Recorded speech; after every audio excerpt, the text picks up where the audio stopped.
Olá a todos e todas, esse é o primeiro vídeo do grupo 3 que tratará sobre o Extremo Oriente. O Extremo Oriente é uma região composta pelas Coreias, China, Taiwan e Japão, localizados na Ásia Oriental. A Coreia é uma península localizada no leste da Ásia e é dividida em dois países distintos, a Coreia do Sul e a Coreia do Norte. A língua predominante na Península Coreana é o coreano, que é uma língua isolada, o que significa que não tem uma relação clara com outras línguas do mundo. O coreano tem seu próprio sistema de escrita chamado Hangul. Embora o coreano seja a língua predominante na Península Coreana, existem algumas diferenças entre as variantes faladas na Coreia do Sul e na Coreia do Norte. A divisão entre os dois países resultou em algumas variações no vocabulário, pronúncia e até mesmo na gramática ao longo do tempo. Além disso, a influência de palavras estrangeiras e a evolução das línguas também contribuíram para diferenças sutis entre as duas variantes. Em relação à geografia, a Península Coreana é cercada por três mares: o Mar Amarelo a oeste, o Mar do Japão a leste e o Mar da China Meridional a sul. Ela compartilha fronteiras terrestres com a China a noroeste e a Rússia a nordeste. A geografia da península é montanhosa e acidentada. Essa geografia acidentada tem desempenhado um papel importante na história e cultura da Península Coreana, influenciando os padrões de assentamento, a agricultura e até mesmo a mitologia local. As duas Coreias têm origens comuns, mas seguiram caminhos distintos ao longo do tempo. A história da Península Coreana remonta a milhares de anos, com a formação de diversos reinos independentes, como Goguryeo, Baekje e Silla. O período dos Três Reinos culminou com a unificação sob o domínio de Silla no século VII.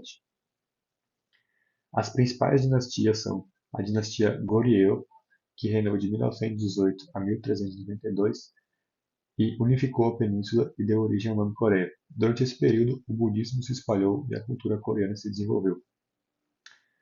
A outra dinastia é a dinastia Joseon, que reinou de 1392 a 1910.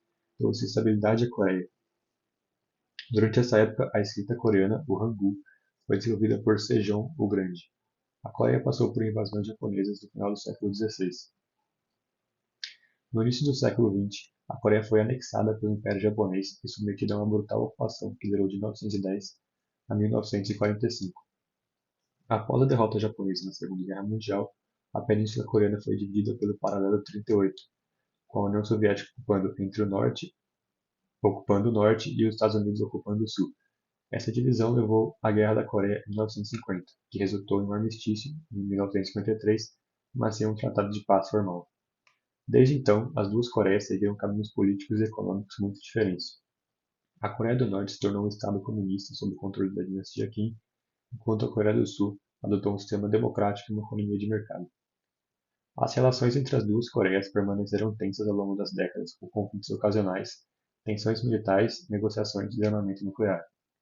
A história dessas Coreias é marcada por sua divisão e sua situação atual envolve desafios significativos, incluindo a busca por uma paz duradoura na península e a desnuclearização da Coreia do Norte.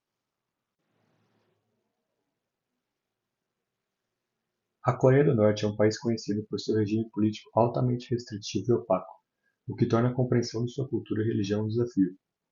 O governo norte-coreano é oficialmente ateu e controla estritamente a prática religiosa. A ideologia dominante na Coreia do Norte é o Juche, que é frequentemente traduzido como autossuficiência ou autodeterminação. O Juche foi desenvolvido por Kim Il-sung, o fundador da nação, e enfatiza a independência do país e a liderança dos partidos trabalhadores da Coreia. Embora a Constituição da Coreia do Norte teoricamente garanta a liberdade religiosa, na prática, o governo restringe severamente a prática religiosa. Algumas religiões, como o budismo, o xamanismo e o cristianismo, eram historicamente presentes na região, mas seu papel na sociedade é altamente regulamentado.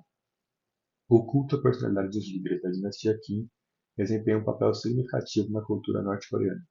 Retratos e estátuas dos líderes estão onipresentes e o respeito por eles é fortemente promovido. A cultura tradicional coreana desempenha um papel na Coreia do Norte, com influências da cultura confucionista e elementos tradicionais, como cerimônias de casamento e roupas. A dança, a música e as artes também são parte da herança cultural do país. A arte na Coreia do Norte frequentemente serve como meio de propaganda do governo, retratando os líderes em papéis heróicos e destacando a ideologia do Juche. A literatura e a mídia também são estritamente controladas pelo Estado. A Coreia do Norte celebra uma série de feriados, muitos dos quais estão relacionados à história do país e à vida dos líderes. O mais importante deles é o Dia do Sol, no dia 15 de abril, que marca o aniversário de Kim Il-sung. A cultura e a religião da Coreia do Sul são ricas e diversificadas, refletindo uma combinação de tradições antigas e influências modernas. O confucionismo desempenhou um papel significativo na história e cultura coreana. Os princípios confucianos enfatizam o respeito pelos idosos, a importância da educação e a hierarquia social. Mesmo que o confucionismo não seja uma religião, suas influências são profundamente enraizadas na sociedade sul-coreana. O budismo é uma das principais religiões da Coreia do Sul e tem uma longa história no país. Muitos templos budistas podem ser encontrados em toda a nação, e o budismo coreano é caracterizado por sua ênfase na meditação e na busca da iluminação espiritual. Além disso, muitos feriados budistas são amplamente celebrados. O cristianismo é outra religião amplamente praticada na Coreia do Sul. Tanto o protestantismo quanto o catolicismo têm uma presença substancial, e as igrejas desempenham um papel importante na vida social dos sul-coreanos. Embora tenham diminuído em popularidade, o xamanismo ainda é praticado por algumas pessoas na Coreia do Sul. Envolve rituais e crenças espirituais que buscam a interação com os espíritos e a busca da orientação divina. A Coreia do Sul é conhecida por sua influência cultural global, particularmente na música pop, o K-pop, e na indústria do entretenimento, que inclui filmes e dramas. Além disso, a cultura sul-coreana é apreciada por sua culinária, que inclui pratos populares como o kimchi, bulgogi e bibimbap. As cerimônias de chá e a caligrafia também são partes integrantes da cultura tradicional coreana. O hanbok é o traje tradicional da Coreia do Sul, conhecido por suas cores vibrantes e design elegante. Embora seja mais comum em ocasiões especiais e cerimônias, ainda é usado em várias partes da cultura coreana. A Coreia do Sul celebra uma série de festivais ao longo do ano, muitos dos quais têm raízes religiosas ou históricas. O Seollal é o Ano Novo Lunar e é uma das celebrações mais importantes, enquanto o Chuseok é o Festival de Colheita. Além disso, o Dia da Fundação da Coreia e o Dia da Independência são feriados nacionais. O sistema jurídico da Coreia do Norte é notório por ser altamente centralizado e controlado pelo Estado, refletindo os princípios ideológicos do regime governante. O sistema legal do país é baseado no JUSH, a ideologia oficial do Estado, que enfatiza a autossuficiência e a independência nacional. A Constituição da Coreia do Norte, adotada em 1972 e revisada em 2012, estabelece o Partido dos Trabalhadores da Coreia como partido único no poder, e o líder do partido como chefe do Estado. A Constituição também enfatiza a liderança do país por meio do Songun, a política militar em primeiro lugar. O sistema judicial da Coreia do Norte não é independente e não segue os padrões internacionais de Estado de Direito. Os tribunais servem como instrumentos do governo e do partido, tomando decisões que atendam aos interesses do regime e não necessariamente à justiça. O sistema legal da Coreia do Norte é conhecido por impor penalidades severas, incluindo campos de trabalho forçado e execuções públicas, por infrações reais ou percebidas contra o Estado. A falta de devido processo e a falta de transparência tornam difícil avaliar a justiça dessas penalidades. Em resumo, o sistema jurídico da Coreia do Norte é altamente centralizado e serve aos interesses do regime. Os direitos individuais são frequentemente negligenciados em prol da manutenção do poder do Partido dos Trabalhadores da Coreia e do líder supremo. O sistema jurídico da Coreia do Sul é uma mistura de elementos do direito civil e do direito consuetudinário, influenciados por sua história e desenvolvimento político. A Constituição da República da Coreia, promulgada em 1948, é a lei fundamental do país e estabelece um sistema de governo democrático, uma estrutura de poder que inclui uma presidência, uma Assembleia Nacional e um judiciário independente. O sistema sul-coreano segue o princípio da separação de poderes, com poderes executivos, legislativos e judiciais independentes, para evitar concentração de poder. O sistema jurídico da Coreia do Sul é baseado no modelo continental europeu de direito civil, influenciado principalmente pelo sistema legal alemão e francês. Além disso, o país adotou leis e regulamentos de direito comum, especialmente nas áreas de comércio internacional e propriedade intelectual. O sistema penal sul-coreano é baseado no princípio da presunção de inocência, e os réus têm direitos fundamentais, incluindo o direito a um julgamento justo e a assistência de um advogado. A pena de morte foi abolida na Coreia do Sul em 1997. As leis de família da Coreia do Sul tratam de questões como casamento, divórcio, guarda de crianças e herança. A legislação visa promover a igualdade de gênero e os direitos das mulheres. A Coreia do Sul tem leis comerciais modernas que regulamentam contratos, propriedade intelectual, falências e a concorrência leal. O país é conhecido por suas empresas multinacionais, como a Samsung e a Hyundai, e tem um ambiente jurídico favorável aos negócios. Bom, sobre a China, é importante apontar que é uma civilização milenar, que data de 2100 a.C., início da construção da identidade chinesa. O país tem a segunda maior economia do mundo, mesmo sendo emergente, uma população de 1.400 bilhões de pessoas, o que torna a China o segundo país mais populoso do mundo. Tem um regime político ditatorial socialista e uma grande extensão territorial, sendo o terceiro maior país do mundo. Já Taiwan não tem uma extensão territorial tão significativa por ser uma ilha, mas possui uma economia bastante industrializada e desenvolvida, pautada na tecnologia. Já o governo de Taiwan é democrático, chefiado pelo Yuan Legislativo, e Taiwan também possui influências culturais indígenas e japonesas além da chinesa. Já sobre a história da China, ela remonta a 2100 a.C., com a pré-história, e vai até 221 a.C., com a unificação da China sobre uma dinastia mais antiga. As três dinastias presentes nesse período são a Xia, Shang e Zhou, que se misturam com história e mitologia chinesa. Nesse período são desenvolvidos a maior parte das práticas culturais chinesas e da língua. Já os períodos dinásticos que datam de 2221 a.C. a 1912 d.C., passam uma série de dinastias, o poder chinês, baseado no mandato eterno do céu, que é o direito da dinastia de governar a China, e são delas bastante diversas de várias etnias, como mongóis, Han e manchus, chefiando dinastias. Mas já no século XIX e início do século XX, uma grande instabilidade interna na China leva ao fim da monarquia e instalação da República da China, após a expedição para o norte. E nessa república, que vai durar de 1912 a 1949, é bastante importante a presença da luta contra a opressão japonesa na região. Já após o fim da Segunda Guerra Mundial, a Guerra Civil Comunista contra a República da China volta e os comunistas liderados por Mao Zedong ganham, expulsando o governo nacionalista para Taiwan. Já sobre a cultura e religião da China e Taiwan, é importante apontar a filosofia chinesa, que tem uma grande presença no pensamento político-social chinês, sendo as duas maiores linhas a taoísta e confucionista. Já o idioma chinês é bastante complexo, com diversos símbolos e tem uma longa história, além disso, de formação e processo de formação da língua, e influenciou também a formação de outras línguas como o japonês.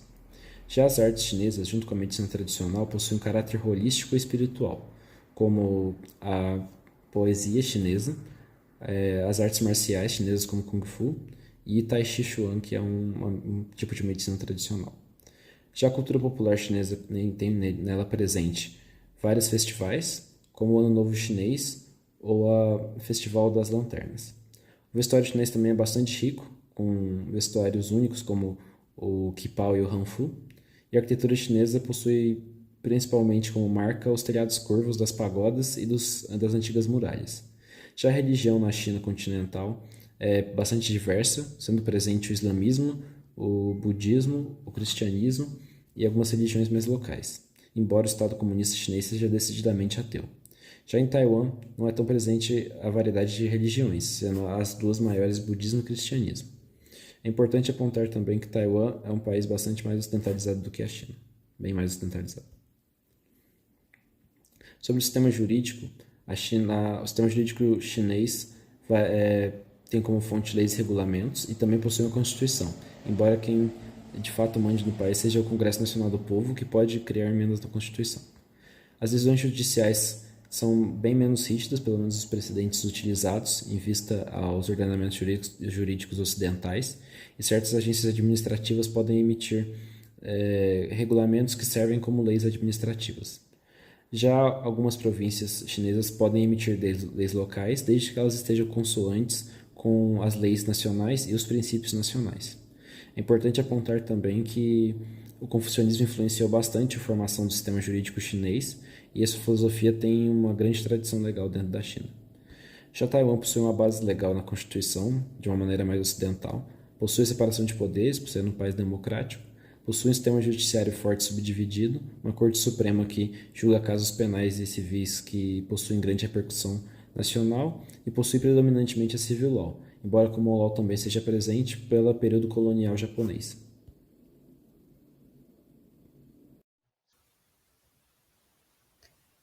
Falando um pouco sobre as tradições familiares cínicas, os funerais. O funeral é feito dentro de 3 a 7 dias, onde os chineses procuram honrar e cuidar dos falecidos, podendo durar vários dias. No funeral, é oferecido ao falecido comida, bebida e a queima de incensos em sua homenagem. As cores são bastante importantes no funeral, sendo proibido o uso da cor vermelha, que simboliza alegria. As crianças e noras se vestem de preto, e o preto simboliza que são os mais angustiados, os netos de azul e os bisnetos de azul claro. Os genros se vestem com cores mais brilhantes, como o branco, porque são considerados de fora. Enquanto o caixão está em casa, o monge canta durante a noite versos das escrituras budistas ou taoístas. Acredita-se que a alma do morto tem de enfrentar muitos obstáculos e torturas pelos pecados cometidos na vida, antes que seja permitido tomar seu lugar na vida após a morte. Quando as orações e as cerimônias das preces se acabam, os lamentos alcançam o ponto máximo e o caixão é fechado com pregos. O fechamento do caixão significa a separação dos mortos dos vivos. Os ritos fúnebres possuem uma forte influência das crenças taoístas e confucionistas, e mesmo que os rituais funerários tenham se acabado, o período de luto para a família continua por 100 dias. Cada membro da família leva um pedaço de pano colorido na manga por 100 dias, significando que estão de luto. É preto para os filhos do falecido, azul para os netos e verde para os bisnetos. As famílias mais conservadoras irão levar esse pedaço por 3 anos. Sobre o casamento na China é encarado como uma grande festa em que a família do noivo e da noiva possuem grande participação na organização da festa. É costume que o noivo é, visite a casa da noiva para buscá-la. O interessante é que nessa situação, a noiva estará cercada de amigas que irão provocar o noivo. As amigas se convencem após receberem vantagens como envelopes de dinheiro. Após lidar com as amigas da noiva, o casal deve reverenciar os pais da noiva antes de ir à casa da família do noivo. Os conhecidos envelopes vermelhos contêm os convites para o casamento, e é o mesmo envelope utilizado quando se presenteia alguém com dinheiro na cultura chinesa. Os convidados do casamento devem também presentear os noivos com envelopes vermelhos com dinheiro dentro, se atentando para não colocar valores múltiplos de 4, pois este representa azar na cultura chinesa. É comum que os noivos façam um álbum de fotos do seu casamento antes da celebração. As fotos são tiradas em pontos turísticos da cidade e são mostradas durante o café da manhã do casamento, como as retrospectivas que fazemos nas festas brasileiras. O vestido tradicional utilizado pelas noivas é o quipau. Apesar disso, o uso de vestidos de casamento ocidentais tem se tornado cada vez mais comum. É comum que as noivas mudem de vestido algumas vezes ao longo da celebração também. A decoração do casamento dos chineses tem como fator essencial o uso das cores de acordo com seus respectivos significados. Vermelho é a cor principal e representa lealdade, honra, fertilidade, amor e é a cor mais importante na cultura chinesa. O dourado também, muito presente na cultura, representa a riqueza e a fortuna. A cultura hindu surgiu aproximadamente no ano 3000 a.C. e é proveniente das escrituras sagradas dos Vedas. Alguns aspectos de suas tradições são a crença na reencarnação, na predestinação, a confiança em guias espirituais e a persistência no sistema de castas. A sua religião é politeísta e aqui são alguns deuses reverenciados.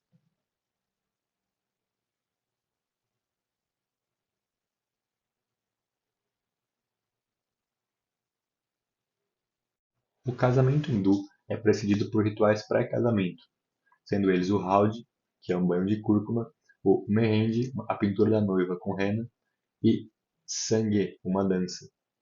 O casamento em si dura de 3 a 7 dias e é guiado pelas castas dos noivos. A cerimônia acontece sobre um mandap, tenda com 4 colunas que representam os pais dos noivos. Durante a cerimônia, o punit, que é quem guia o casamento, realiza cânticos e diversos rituais. Os principais rituais realizados são o barat, a procissão do noivo com a família até o local da cerimônia; pojás, rituais e oferendas que acontecem no mandap antes dos noivos se encontrarem; milni, o encontro dos noivos no mandap; e saptapadi, os votos dos noivos para a sua nova vida. A recepção do terceiro dia é o dia de festa, com comida, música e fartura. Os noivos recebem presentes dos convidados. No funeral hindu, a cremação é obrigatória, pois eles entendem que é preciso que a alma se liberte do corpo para poder iniciar-se um novo ciclo. Além da cremação, existem outros rituais que envolvem o funeral, como a limpeza festiva, que é a limpeza do corpo antes da cremação, e durante esses rituais faz-se o uso do rio Gange para a purificação. Atualmente existem cerca de 1 milhão de hinduístas espalhados pelo mundo, com a maioria estando concentrada na Índia e no Nepal. O sistema jurídico hindu é muito conservador, composto por normas extra-estatais, notadamente de cunho religioso. Essas normas de conduta religiosa, moral e jurídica constam no livro Dharmasastras.